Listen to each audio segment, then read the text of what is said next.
আমার নাম মোহাম্মদ নুর ইসলাম, আমি ফেলানির বাবা। সুন্দর করে সাজিয়ে বিয়ার আয়োজন করে পড়িয়া সব রেডি করে নিয়ে আসতেছিলাম। বিএসএফ ওমেন ঘোষ আমার মেয়েটাকে পাখির মতন গুলি করে চিজম মায়েরা কাটাতারে ঝুলিয়ে দিয়েছে। আমার ফেলানিকে এই যে এইখানে ঝুলে রাখছে, ওই কাটাতারে মাথায় ঝুলে রাখছিল, কিন্তু আমি এখনো বিচার পাইনি। বিচার পাবো কি? আমাদের দেশের সরকার উল্টে তাদের পক্ষে হয়ে কথা বলছিল। যেহেতু আমাদের বাংলাদেশের সরকার ছিল আওয়ামী লীগ, শেখ হাসিনা, তাদের ভারতের পক্ষ হয়ে কথা বলছে। আমরা ওরকম সরকার চাই না।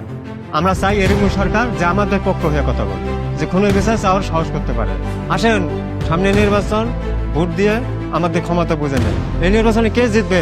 আমাদের বাংলাদেশ জিতবে, যেহেতু আমাদের দেশের চাবি আমাদের হাতে। দেশের চাবি আমাদের হাতে, দেশের চাবি আমাদের হাতে, দেশের চাবি আমাদের হাতে, দেশের চাবি আমাদের হাতে। দেশের চাবি আমাদের হাতে।